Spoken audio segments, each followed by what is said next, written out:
course, I care about these things, and I care immensely about these things.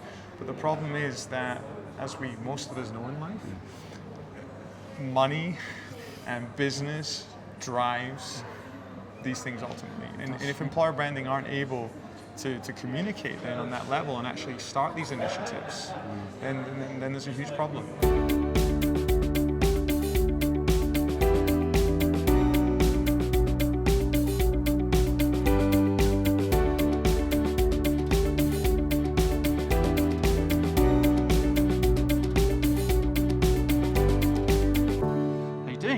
Very good, thanks, Chris. I loved your talk today.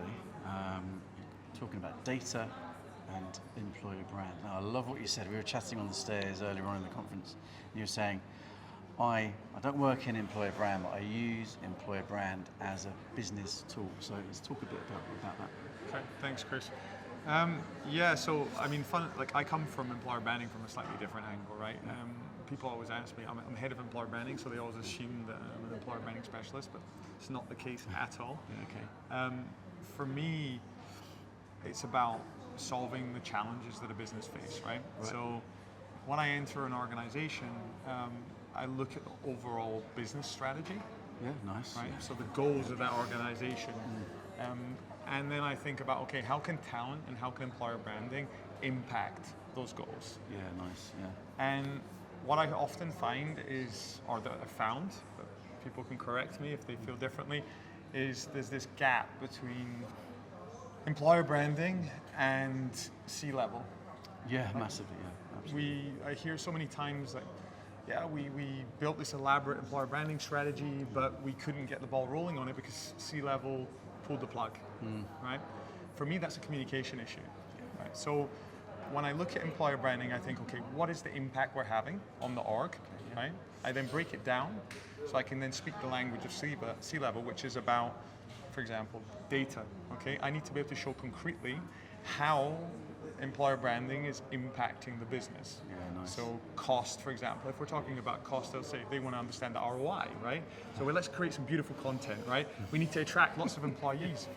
Okay, but what's the cost of that, and what's the actual ROI, right? What's the return of investment?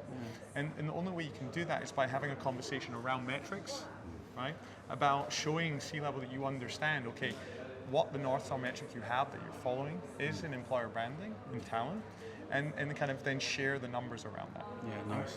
That's the approach I take, basically. Well, look, often it's, and I've done this myself in earlier in my career, where you talk about the marketing metrics as being the ROI, and of course they have a role to play, but it's like one part of the bigger picture. So I love what you're talking about it being a business tool, because you know what, the more that we can all talk in the language of owners and leaders of a business who have investors to keep happy, or their own interest to keep happy, then the more that EB is going to be seen as the critical discipline that it actually is. And I love the fact you say I'm not really from the sector, but you are, because you're impacting it, which is great.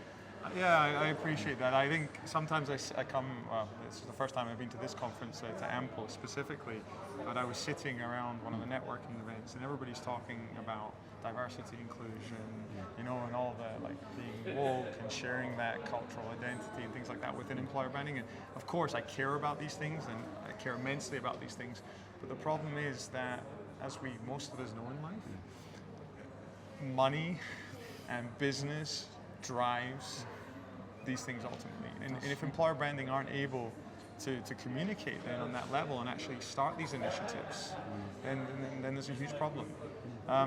I've spent the past 3-4 years working with organizations, consulting with them, helping them to scale, helping them to downsize, right? Yeah.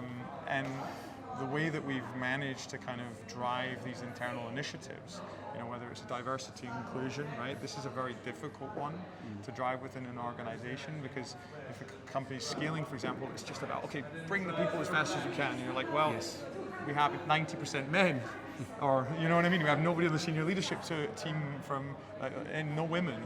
And they're like, well, we don't care. We just want to have these people on board, right? You can't just flip the switch though, can you? No, and that's the difficulty. So you really need to bring kind of details, numbers to the table and explain to the CEO or whoever it is you're speaking to, okay, why we need to do this from a business perspective, why it will impact revenue, growth, and these different indicators. Yeah, nice. Well, that's top table talk. So yeah, I like it. Thank you. Thank you very much, Chris.